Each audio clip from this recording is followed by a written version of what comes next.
Yo, what's up? Welcome back to another episode of The Source. Coming off a nice NBA Monday night.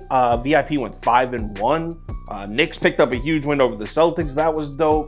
Overall, just great. Actually, college basketball, I think, went 8-2 also. We just swept up the basketball game last night. Let's keep it rolling into tonight. We got 10 games. Let's go. Welcome to The Source. The Source.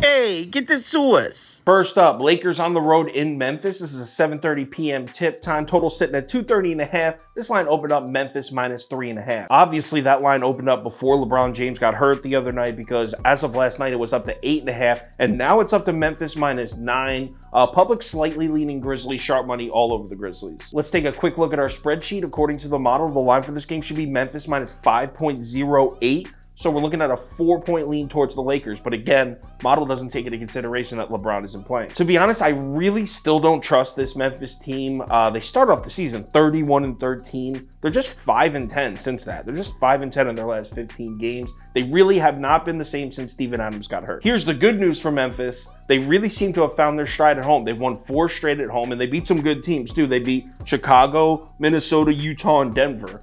By an average margin of victory of 14.5 points, 14.5 points. So they beat 4 good teams at home in a row by a solid margin. The offense definitely is not there for Memphis right now, but the defense, shit, it's definitely there. Jaren Jackson Jr. is an absolute freak.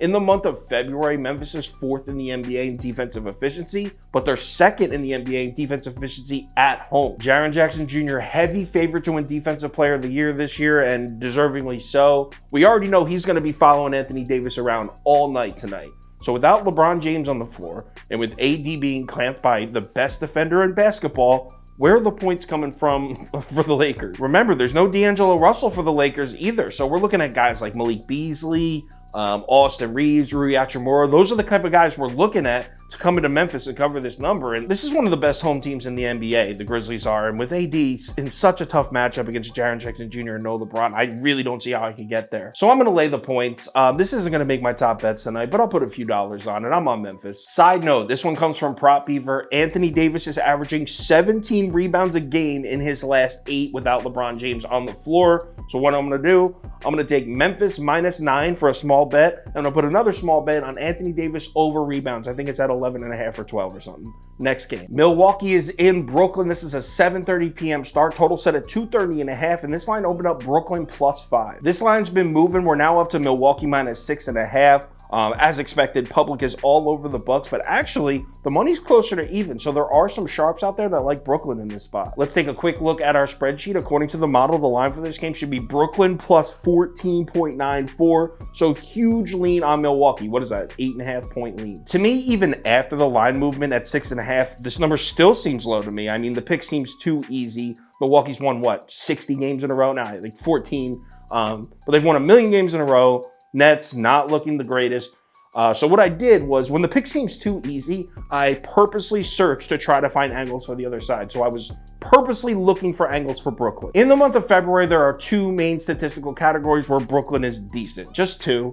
One is 3-point efficiency. They're a pretty accurate outside shooting team. The other is protecting the rim. They have good defensive efficiency numbers at the basket. But here's the thing. Milwaukee doesn't attack the rim like that. I know you're thinking, what are you talking about? Giannis attacks the rim all the time. Yeah, Giannis does. Drew Holiday does.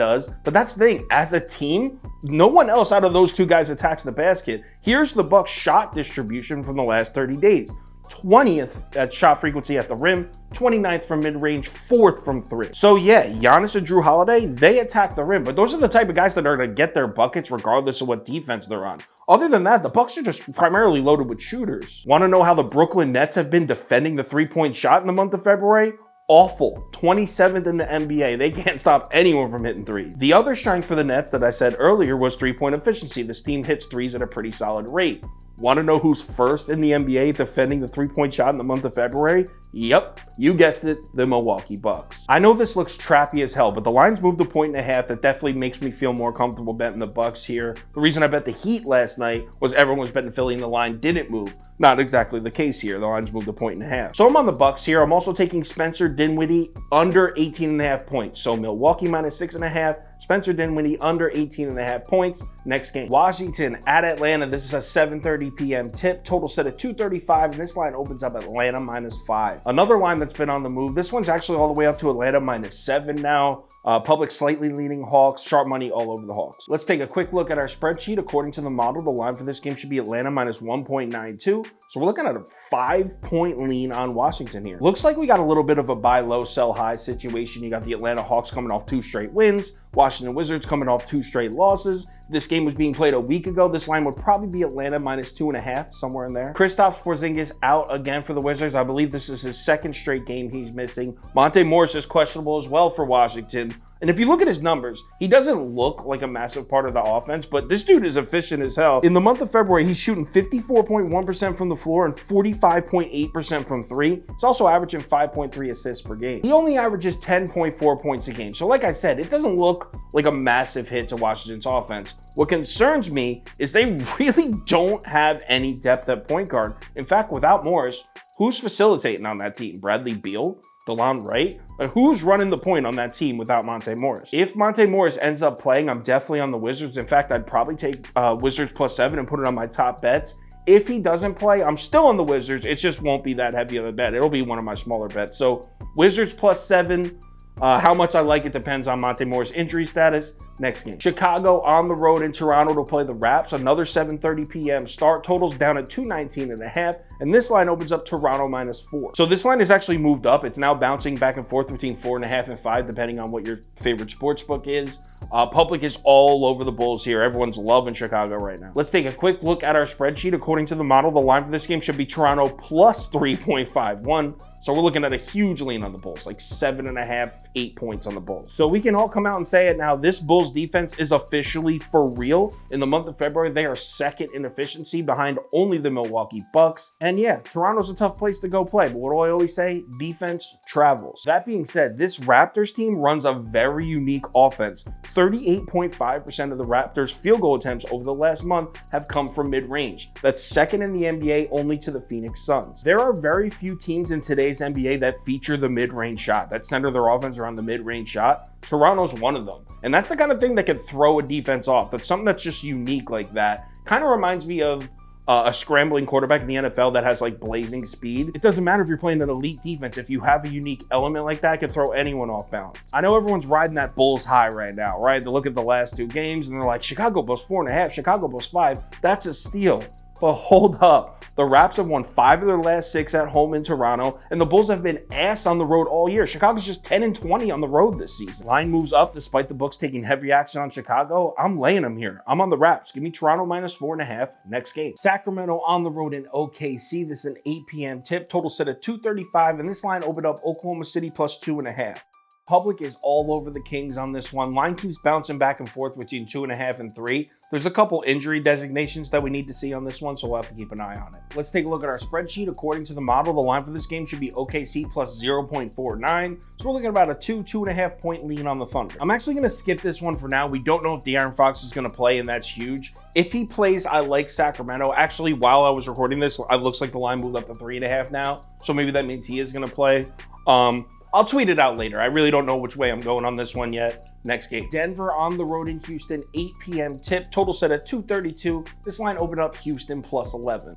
Line drops down to 10 for a little bit, but it looks like it's back up to 10.5. Public is all over Denver, as you would expect. Actually, Nuggets most public play on the board tonight. Let's take a look at our spreadsheet. According to the model, the line for this game should be Houston plus 9.14. So we're looking at a slight lean, about a 1-point lean on the Rocket. I am definitely on Houston here. One of my favorite plays of the night. I have 4 angles why. Angle number 1, Jalen Green is back. Kevin Porter Jr. might be back. If both of those guys return, I mean, the Rockets' stock is at an all-time low right now. They've been playing without their two leading scorers. People have forgotten that these two guys, when they play together, the Rockets can score some points. Angle number 2, the Nuggets are always extremely overvalued on the road. Do you know Denver in their last 9 road games is just 4-5 with a minus 5.44 point differential per game? Yes, there's a 30-point loss in there where they rested their starters, but even if you take that out, they're still just 4-4 with a minus 2.32 point differential per game. They're not playing well on the road. Angle number 3, this is such a sandwich game for Denver here. Look where this Rockets game is sandwiched in between. Right before this, on Saturday, Denver played the Memphis Grizzlies. They're the 1 seed, they played the 2 seed. They lost, they got beat up on. On Sunday, they played the Clippers, who at the time were the 4 seed. Then they played this nothing game against the Rockets. Want to know who's next? Memphis again to get their revenge from Saturday's loss. How motivated do you think this Nuggets team is going to be for this game against the Rockets? I mean, their eyes are on the revenge game against Memphis in a couple days. Angle number 4, the Rockets play much better at home. They are 5-27 on the road this year. Absolutely awful. At home, they're 8-20. Significantly higher winning percentage, and the Rockets just got home from a 5-game road trip, meaning their stock is at an all-time low. When's the last time the Nuggets blew somebody out on the road? It just doesn't happen. I'm all over the Rockets here. If Kevin Porter Jr. ends up playing and both him and Jalen Green are together for the first time in a while, I'm probably going to play the Rockets money line, plus 400. For this video, I'll take Houston plus 10.5 next game. Pacers on the road in Dallas for an 8:30 p.m. tip. Total set at 237, and this line opens up Dallas minus 7.5. Line is on the move, though. We're all the way up to Dallas minus 9, and we got a pros versus public look here. Public definitely on the Mavs. Sharp money all over the Pacers. Let's take a quick look at our spreadsheet. According to the model, the line for this game should be Dallas minus 6.36, so we're looking at about a 2.5 point lean on Indiana. Both of these teams shoot a ton of threes. In the month of February, Dallas is 3rd in three-point frequency. Indiana is 6th. So both these teams in the top 6 of three-point frequency this month. The difference between the two comes on the defensive end, because the Mavericks are starting to look like this Dallas team that we saw down the stretch last season. That perimeter defense just came to life. Looks like the same thing's happening this year. In February, Dallas is 2nd in defensive efficiency against the 3-ball, second only to the Bucks. Pacers all the way back at 23rd. But in my honest opinion, when it comes to betting Pacers games, I just want to throw the analytics out, because betting this team just comes to feeling them out. When they're cold, fade them. When they're hot, bet them, because they cover in bunches and then they don't cover in bunches. And right now, the Pacers are hot. They're 3-0 against the spread in their last 3. They would be 3-0 straight up. They lost to Boston, took them to overtime, played them tough as hell. Pacers are hot right now. I know the line movement is against me here. This line was as low as 6.5 early this morning. Now it's at 9, indicating the books are trying to draw money in on the Pacers. I know, definitely feeling a little bit like a sucker, but I'm taking the points here. Give me Indiana plus 9 next game. San Antonio on the road in Utah, 9 p.m. start here. Total set at 236, and this line opens up Utah minus 9.5. Line actually drops down to 9 for a little bit this morning, but now it's up to 10. As you would expect, public is all over Utah. No one's betting the Spurs, right? Let's take a quick look at our spreadsheet. According to the model, the line for this game should be Utah minus 14 and some change. So a solid lean on the Jazz. I'm not betting this game, man. Jazz are going to be without Colin Sexton and Jordan Clarkson, both their starting guards. I mean, what do we really go by there? And then on the Spurs side, they're still without Devin Vassell and Romeo Langford. And now Trey Jones might not even play. So both teams, Spurs might be missing 2 or 3 guards themselves. So just too many moving pieces. There's a lot of games on tonight. I'm skipping this one. Next game. Portland on the road in Golden State, 10 p.m. start. This one should be sick. Totals at 235.5. This line opens up Golden State minus 3. Line moves up to Golden State minus 4 late last night, and it's been pinned there all day. Public definitely on the Warriors pretty heavy. So let's take a look at our spreadsheet. According to the model, the line for this game should be Golden State minus 7.92. So we're looking at a 4-point lean on the Warriors. I guess I gotta bet Golden State here. I mean, the Warriors at home, pretty tough to fade that. And the defense is showing up, which really makes me more comfortable. Golden State's starting to play that elite defense that we've seen for damn near a decade. Damian Lillard coming off the 71-point game that got a ton of media attention, probably skewing the line a little bit. It's probably supposed to be Golden State minus 6, 5.5, somewhere in there. So we might be getting an extra point or 2. I don't love this game betting wise. I'm pumped to watch it. Should be a fun game to watch. A lot of outside shooting, some good defense on Golden State side at least.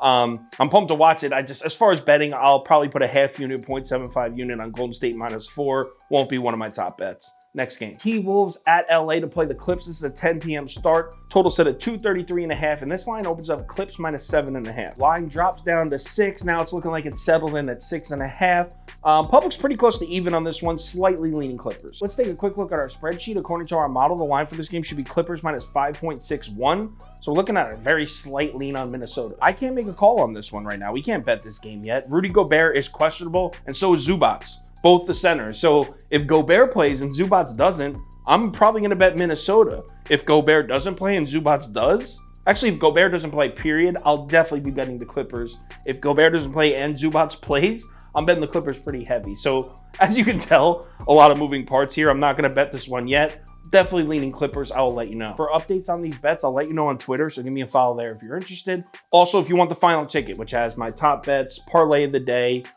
for all sports. If you want that kind of stuff, head over to KyleKirms.com or download the Sauce Network app. NBA Tuesday coming off a nice Monday. Let's keep the momentum going. Remember to bet responsibly, and I'll talk to you on Twitter.